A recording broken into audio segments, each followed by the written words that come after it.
What's up, everyone? Welcome back to another episode of Raw Authentic.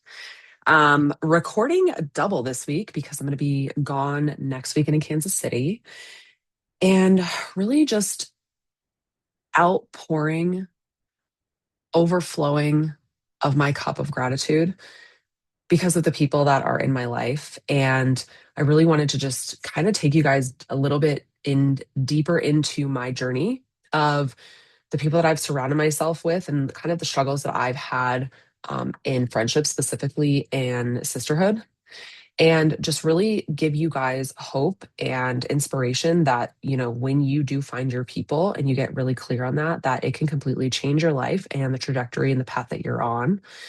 And that's been the case for me. Like, this is the first time in my life that I feel like every single person that I have around me wants me to do well, is cheering me on, is supportive, is genuine, is it's an equal reciprocate I can't even speak reciprocated relationship.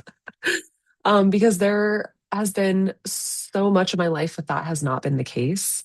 And yeah, I just wanted to really share a little bit more deeper into, my struggles of finding the right people and, the things that I've done in order to get myself to the place that I'm at today, where I am surrounded by people at a high level that really just inspire me to be the best version of myself. So, taking you guys all the way back, I love doing these like story times because it not only helps you get to connect with me more and get to know where I came from and the stories that shape me to who I am, but it also is helpful for me to reflect back on how far I have come and really just to continue to deepen my story as one day. My mentor will be very happy to hear me say that one day there will be a book. And this kind of helps me get into the groove of like, okay, what are all the things that happen? It's been so long since I thought about that, since I, um, really just went down that path and was like, wow, that was a really difficult time. And like, here I am, and it was so long ago. And time just, it just goes by so fast, and I think it's important to do more in the moment documenting in real time. I think something that I've been really good at for my whole life is journaling.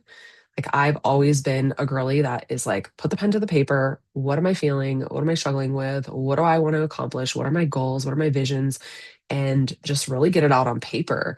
And I want to start to do that more with my like on video and on podcasts in real time. So last week's episode is just basically talking about the speech and my journey in Atlanta and just kind of like some health struggles that I had leading up to it. And really just starting to document in real time, like my move and that next chapter of like building this legacy. But this week I want to go back a little bit and just kind of tell you guys a little bit more about like my background with like friendships and like just what I've struggled with and just what I've learned and where I'm at now, and in hopes that, if you're in a similar place of where I was back then, to know that there is hope that you can shift that around. And also just what is possible for you and what needs to happen in order for you to get to the place where you can have the people around you that you can really trust, that really make you want to go to that next level. So going back, I grew up, I didn't have any siblings. So I grew up an only child. I only had a brother when I was 23 years old. My mom decided she was going to start all over and have another child. So, so I grew up as this kid that really, because my mom had me at 16, there wasn't really many kids my age, especially like her friends, they weren't having kids.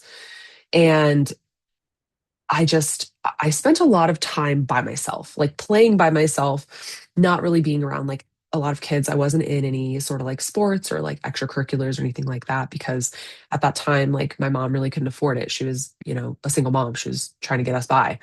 So that really wasn't the priority. And so in school, being that I didn't really have that, I always wanted that like community. I always like crave that sense of belonging. And I think growing up, there was, because my mom was so busy, and again, not to like nothing negative, like she was doing what she needed to do in order to like make ends meet for us. Um, I really just missed having that like that deep connection. So when I would make a friend, I would like latch onto that friend like for dear life. I would like, you're my friend. And like, you're not like, you're my best friend. You're no one else's best friend. Like, you're mine. And I would get really territorial because I didn't like have that relationship. And I felt like I was like almost like starving for that type of connection. And so, growing up, I would have one best friend and I would get so like clingy and just not like obsessive, but just like territorial. I get very territorial to the point where I would like push a lot of people away. And they were like, whoa, like chill, like what's going on kind of thing.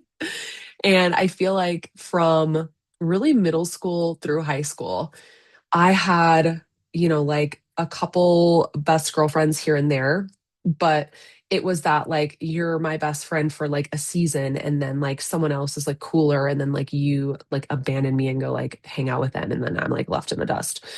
But what I wasn't obviously realizing back then, looking back, I can see now is like I was just too attached, right? I was too overbearing.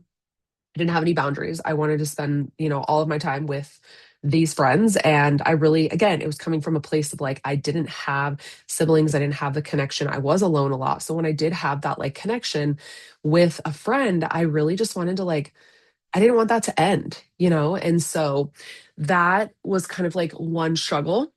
And then there was a period of time where I was in high school.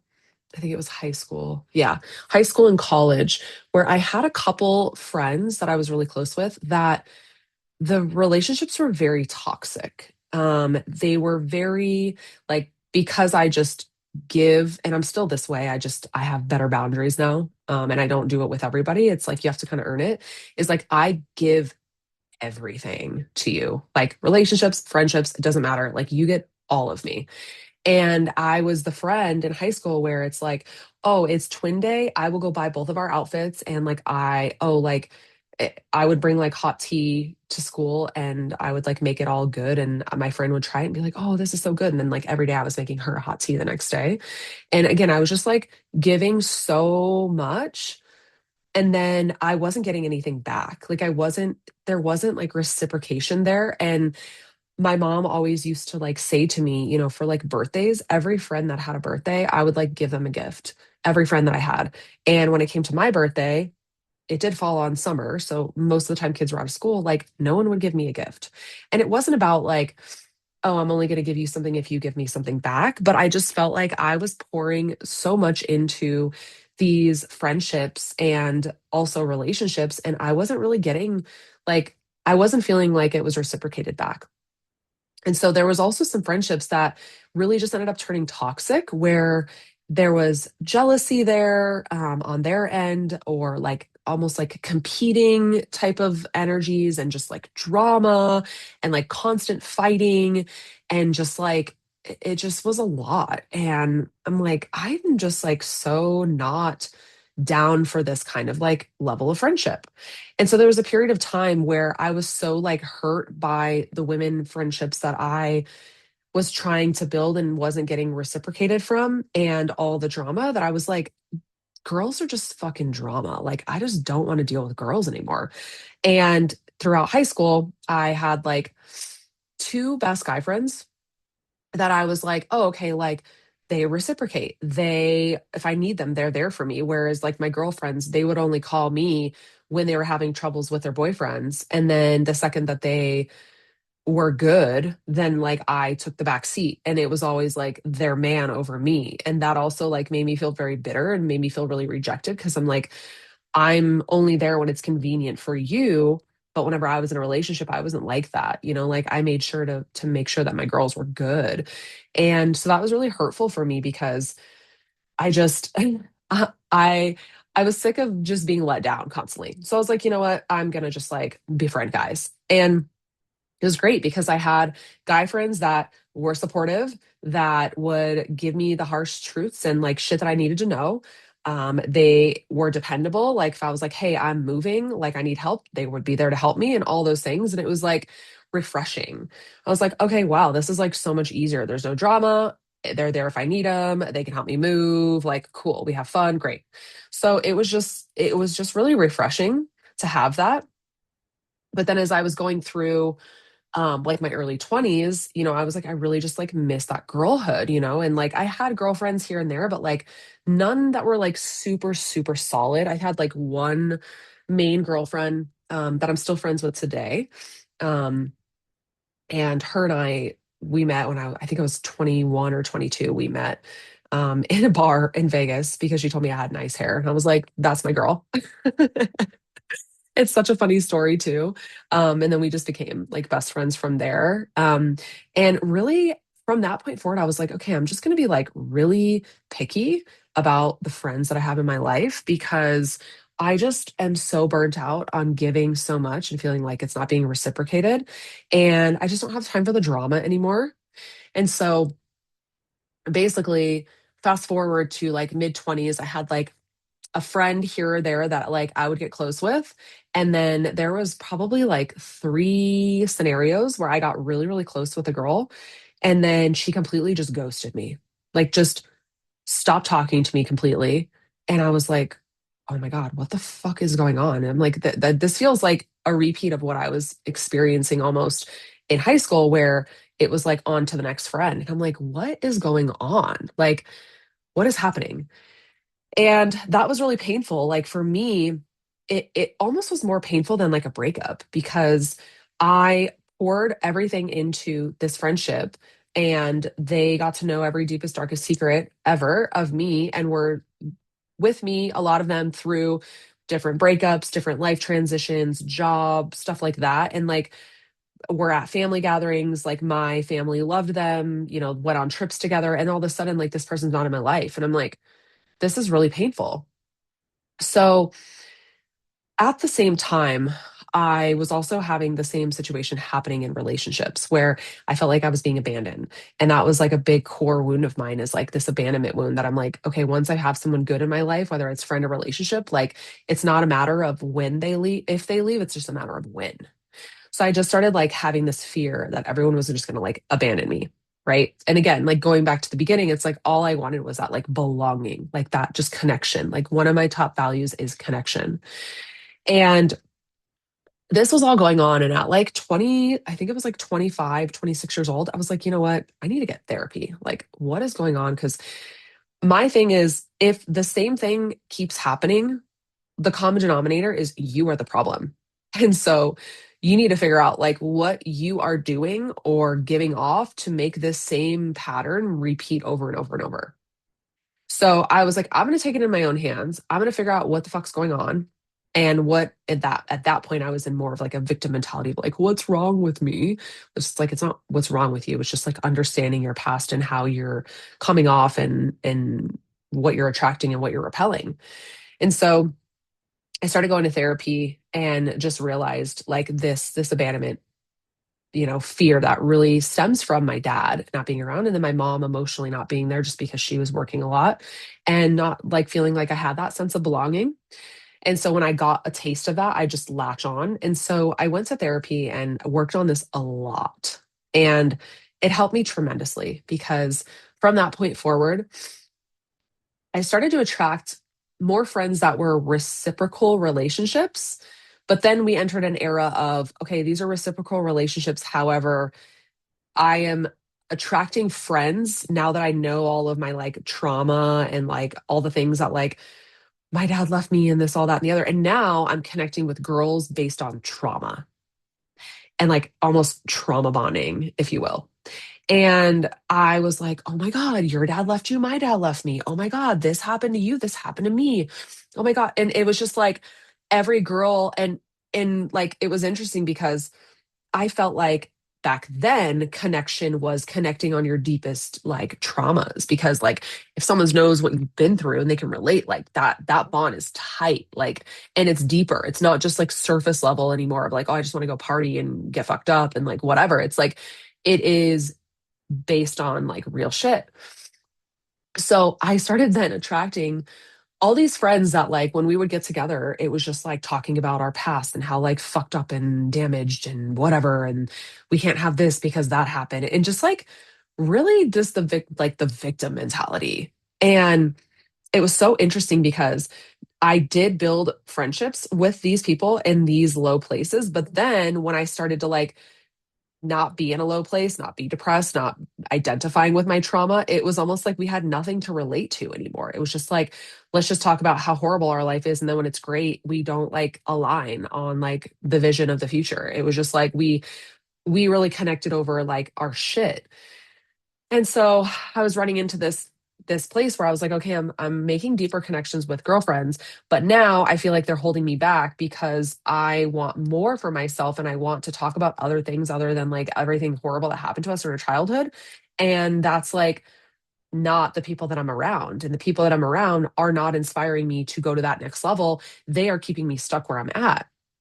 So this was like another really difficult time because this was probably around the time that I was leaving Arizona. So I moved out of Arizona in 2021. And also, I was living in Florida for 3 years and I met a girl there that is how we connected. And then, like, we no longer talk. And that friendship ending really was painful for me because that was like one of my like new adult relationships that I felt was really solid. But then like looking back, I'm grateful for like how everything transpired because it really taught me a lot about me keeping myself in that stuck victim mindset without even realizing that I was doing it. And like she kind of called me out on it and was just like, for me at that time I was very fragile and it really like hurt me and it felt harsh, but I actually am so happy that it happened and I needed that because it really was like the pivotal moment that snapped me out of like you don't have to constantly connect with people solely on all of your traumas. Like it can be about other things. And that friendship was very needed in that season of my life and it propelled me towards where I'm at now, and I'm grateful for that and sad that she's not in my life, but it wasn't like there was nothing like big and like crazy that happened. It just like it ran its course, right? And like I think what was really difficult for me that I've now learned is not everybody is meant to be in your life forever. Most people aren't. Most people are just meant to be in your life for a season. And you just have to work on yourself because in this whole process, it was a constant personal growth, personal development, understanding myself and how I can show up better, how I can show up different, and how I can build that self worth and just wholeness within without needing to like grasp and latch onto other people for that. And once I got to that place, it like changed everything because it allowed me to show up in relationships unattached. Like, hey, I love this person and I love having them in my life and everything that they're there for me for. But if we're not meant to be in each other's lives forever, I'm grateful for the time that we have had together. And that shift and just really again finding that wholeness within and doing that deeper work of knowing that like one, there's nothing wrong with me, like, I'm not a burden. I like, yes, we've all gone through things, but it doesn't mean that I have to like dump them on everybody and they have to go through the same things that I've been through in order for us to have a deep connection. Like once I got to that place, I was like, okay, I feel just like alive now. And like this is the first time in my life over the past 2 years where like I have the most amazing and the most amount of aligned people that are friends that are deep, deep friendships in my life that are genuine. They are reciprocated. There is no drama. There is no gossip. There is no competition. There is no jealousy. There is only empowerment, uplifting, support, reciprocate. I can't even speak still. It's reciprocated. Um, and it's truly like amazing because it's so true is like when you want something so bad and you're forcing and chasing it, like if you're chasing something, it's running from you. Whether that's a job, a relationship, a friendship, money, like if you're chasing it, it is running from you. But where I am at now is like, I'm just going to be my fucking amazing self and I'm just going to show up authentically and I'm going to connect with people on a deep level, but like allow that to really develop over time as trust and rapport is built and focusing on other things first. Like, hey, what are your dreams? What are your goals? What are your aspirations? What do you struggle with of getting there? And like focusing on things first, and then letting the other things of like who made you who you are and maybe your challenges along the way be trickled into the relationship as it naturally forms, but not beginning with that, because I think that I was beginning with the trauma and the struggle because I wanted so badly for me people to understand me and know that I'm a good person, that I'm genuine, and that like it was really just a protection mechanism of being like, oh my gosh, I feel like I'm so misunderstood. Everyone leaves me. But like if you know everything I've been through and like how good of a person I am, then maybe you'll stay. It's like, no, that is like the opposite of what you want to do. It's like you here's what it is. You have nothing to fucking prove, babe. You have nothing to prove. You are wholly good enough exactly how you are. You don't need to put on a show or prove to somebody that you are worthy of having love and friendship. You're not. You just are that way no matter what you've been through or what you haven't been through. Like, and so the sooner that I realized that, the sooner I was able to attract all of the amazing people in my life that also have this high level of self-worth and holiness within their self, where they know that like, yeah, I know that I'm an amazing person and I deserve great friendships and relationships. And when you're not chasing it, you are now magnetic because you come off like, I am that bitch. And like, yeah, you should want to be around me because I'm fucking amazing and I'm a great person and I'm genuine. And people can feel that more so and quicker than you trying to get them to convince them of seeing that. So, yeah, it's just like amazing because it was only, I don't know, like 3 years ago that I was like, sitting in my apartment in St. Petersburg crying because I'm like going through shit, and I felt like there was really like not that many people that I could like call that would be there for me and that I felt like had my back. And the people that I did, like they lived out of state. So it was like I would make really close friends with someone and then I would like move and they would be in another state. And I'm like, I just want someone to like come hang out with me here. Um, so yeah, and now where I'm at, it's like I look at my phone and I'm like, oh my gosh, like I have this person and 10 more that I know are a fucking ride or die that I could call and be like, I just killed somebody. And they'll be like, where are we burying the fucking body? And like just honestly, so grateful. And it wouldn't have happened if I didn't go through all of those struggles to get me to this place. If I didn't go through all of the abandonment, if I didn't go through the period of time where I was playing by myself and wasn't involved in any sort of community or extracurricular activities, if I didn't start bonding with people over trauma only and realizing that like, no, you can build deep connections where that doesn't need to be the starting point. And it's just really elevated my relationships and my life. And I feel so fulfilled. And I don't feel like I'm attached to anybody. I feel like, again, if this person is meant to be in my life for this season only, then I let them go. You know, it's like there's no bad blood. There's no like something is wrong with me. It's just is what it is, you know, and naturally that has happened as I've been in this new place. And it's not for anything negative. And I'm just in full and complete trust that the people that are meant to be in my life, whether it's for a season or for life, are put there for a reason. And I just let the rest go. And I know that there's probably 100 more people that I will love deeply that I haven't even met yet. And I'm looking forward to meeting them as well. And just the people that come in my life now, I know I'm attracting the right type of people because I'm vibrating at a high level. And when you're vibrating at a high level and you are on a type of vibe and energy, you are naturally going to attract people that are on that same vibe and energy. So, anyway, I hope that was helpful. And I hope that gives you something to take from that. If you're in any of those seasons that I was in or in the place now, to just really take inventory inside on like what is contributing to you being in that place and like what small changes you can make to get yourself out of a place that you maybe are not wanting to be in. If you're in a place in your life and relationships that is not ideal, it starts with you. I always say your vibe attracts your tribe. And what's the other thing I always say? I just had a blank, but it's your vibe attracts your tribe. And also you attract, you don't attract what you want, you attract what you are. So if you are loving and unattached and you know your self-worth is at the high level and you know you are that bitch, you're going to attract more people like that. If you are someone that feels like you're broken or misunderstood or something's wrong with you, then you're going to attract more people like that. So I hope that that was helpful. And yeah, if this episode resonated with you, please share it. I want to get this into as many ear holes as possible. And if you have anything that you want to talk about in terms of your story that connected with you, please reach out to me on Instagram, send me a DM. I always love to hear from you guys. And please share, like, rate, and I'll see you guys next week.